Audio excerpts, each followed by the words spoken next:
வணக்கம் நேயர்களே, இது தந்தியின் இன்று வழங்குவதற்காக நான் பார்த்திபன் சின்னசாமி. இன்றைய நாளின் முக்கிய நிகழ்வுகளை டாப் நியூஸ் அட் இன்று பகுதியில் பார்க்கலாம்.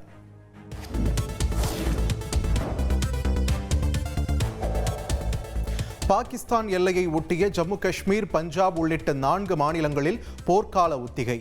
இரவில் குறிப்பிட்ட நேரத்திற்கு மின்தடை செய்து பயிற்சி.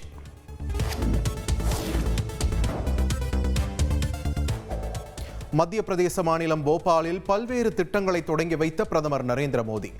ஒரு தோட்டா இந்தியா மீது சுடப்பட்டால் அதற்கு பீரங்கி குண்டுகள் மூலம் பதிலளிக்கப்படும் என்றும் உறுதி. குங்குமம் என்பது இந்திய பெண்களின் வீரத்திற்கான அடையாளம் என்றும் பேச்சு.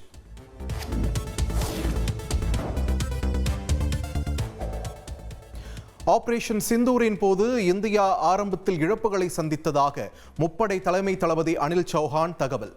தந்திரங்களை மாற்றிக்கொண்டு மே 7 முதல் 10ஆம் தேதி வரை பாகிஸ்தானின் முக்கிய விமான தளங்களை தாக்கியதாகவும் விளக்கம். இந்திய போர் விமானங்களை சுட்டு வீழ்த்தியதாக பாகிஸ்தான் கூறி வரும் நிலையில் பரபரப்பு பேட்டி.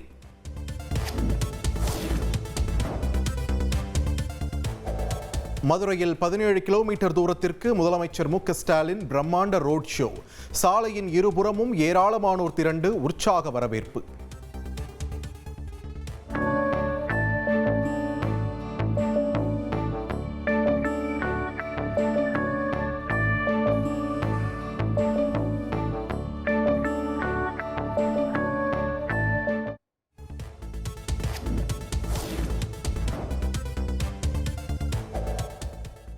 சேலம் அரசு மருத்துவமனையில் கொரோனா பாதிப்பிற்கு சிகிச்சை பெற்று வந்த இளைஞர் உயிரிழப்பு. சிறுநீரகம், நுரையீரல் பாதிப்பும் உயிரிழப்பிற்கு காரணம் என்று சுகாதாரத்துறை தகவல்.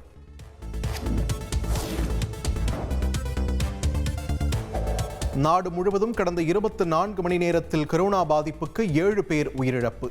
டெல்லியில் கொரோனா தொற்றுக்கு ஒருவர் உயிரிழந்ததால் மக்கள் பீதி.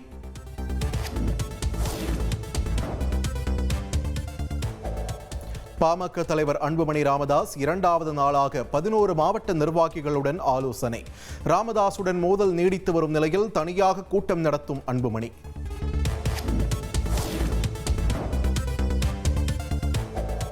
ராமதாஸ், அன்புமணி இடையே சமாதானம் செய்யும் முயற்சியில் ஈடுபட உள்ளதாக பாமக கௌரவ தலைவர் ஜி.கே. மணி பேட்டி. ராமதாஸ் கொஞ்சம் மனம் இறங்கி உள்ளதாகவும் விரைவில் அன்புமணியை சந்தித்து பேச உள்ளதாகவும் விளக்கம்.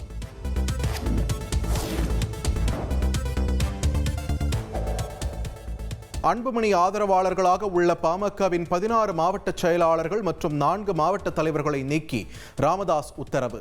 நீக்கப்பட்டவர்களுக்கு பதிலாக தமது ஆதரவாளர்களை நியமித்து அறிவிப்பு.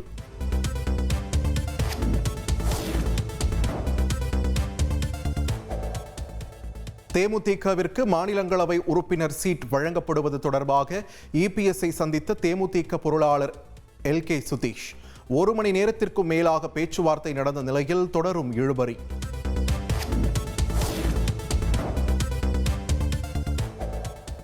தமிழ்நாட்டில் கடந்த 3 மாதங்களில் இயல்பை விட 97% அதிகமாக கோடை மழை பொழிவு. சென்னையில் இயல்பை விட 129% கூடுதல் கோடை மழை பெய்துள்ளதாக வானிலை ஆய்வு மையம் விளக்கம்.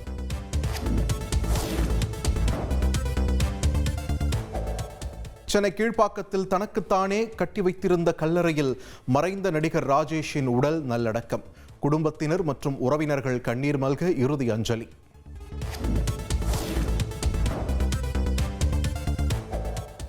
நெல்லை மாவட்டம் காவல் கிணறு மகேந்திரகிரி இஸ்ரோ மையத்தில் கிரையோஜெனிக் என்ஜின் சோதனை வெற்றி. GSLV ராக்கெட்டை விண்ணில் செலுத்துவதற்கான முக்கிய மைல்கல் என விஞ்ஞானிகள் உற்சாகம்.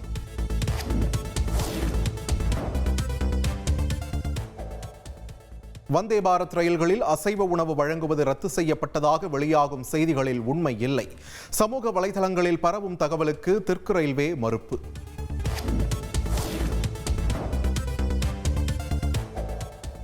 பொள்ளாச்சி அருகே மனவளர்ச்சி குன்றிய இளைஞர் கொன்று புதைக்கப்பட்ட விவகாரம்.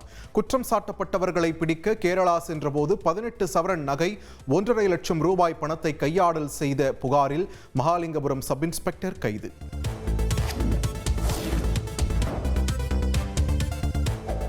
வேலூரில் பச்சிளம் குழந்தையின் கைவிரலை தவறுதலாக கத்திரிக்கோளால் துண்டித்த செவிலியர் மீது துறை ரீதியான நடவடிக்கை.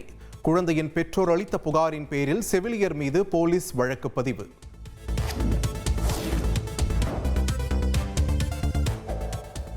தமிழ்நாட்டில் கொரோனா பரவும் சூழலில் அமைச்சர் மா சுப்பிரமணியன் அமெரிக்காவிற்கு சுற்றுலா சென்றுள்ளார். அதிமுக முன்னாள் அமைச்சர் ஜெயக்குமார் விமர்சனம்.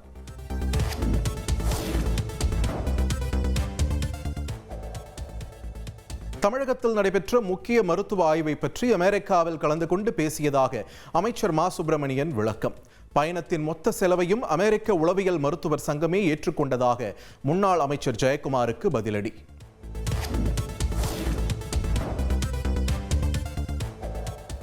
சென்னை சூளைமேட்டில் தொழிலதிபரை தாக்கி 20 சவரன் தங்க நகை மற்றும் 40,000 ரூபாயை கொள்ளையடித்த பெண் உல்லாசமாக இருக்க அழைத்துச் சென்று ஆண் நண்பர்களை வைத்து தாக்கி கைவரிசை.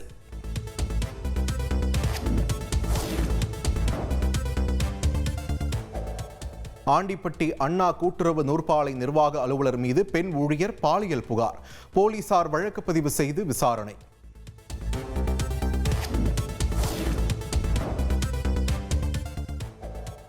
சிவகங்கை மாவட்டம் மானாமதுரையில் 3 பைக்குகள் ஒன்றோடு ஒன்று மோதி விபத்து. ஒருவர் உயிரிழந்த நிலையில் 5 பேர் படுகாயம்.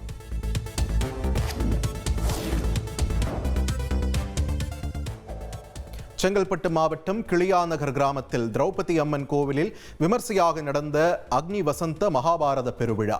அர்ஜுனன் வேடமிட்ட நபர் 30 அடி உயர மரத்தின் உச்சியில் ஒற்றை காலில் தவம்.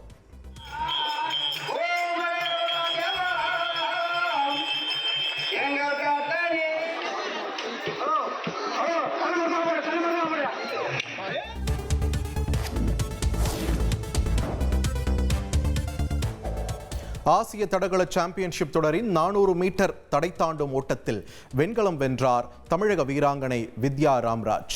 56.46 வினாடிகளில் இலக்கை எட்டி அசத்தல்.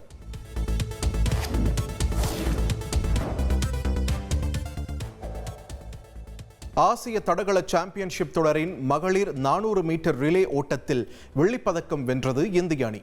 இந்தியா சார்பில் 18 வயதான தமிழகத்தைச் சேர்ந்த அபிநயா ராஜராஜன் அசத்தல் ஓட்டம்.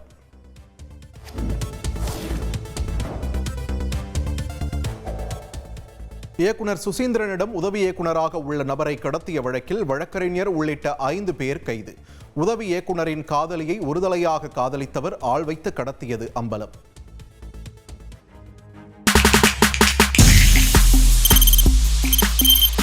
தவிர்க்க முடியாத தம்ப்நெயில்ஸ், கலக்கலான கண்டென்ட்ஸ், சினிமாவும் சீரியஸ் பிரச்சனைகளும், பல வருடங்கள் இடைவெளி கலகலப்பும் கைகலப்பும்.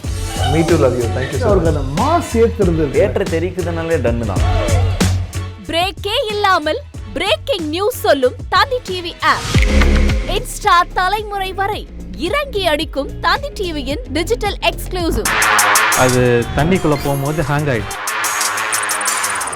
உங்களுக்கு விஜய் சார் எந்த அளவுக்கு ரொம்ப பிடிக்கும்? Of course, Malayalis are huge Vijay sir fans. ரெண்டு பேருமே ரொம்ப பிடிக்கும் எனக்கு. தந்தி டிவி ஆப்பை இலவசமா டவுன்லோட் செய்யுங்க. ஃபாலோ பண்ணுங்க, சப்ஸ்கிரைப் பண்ணுங்க, என்ஜாய் பண்ணுங்க.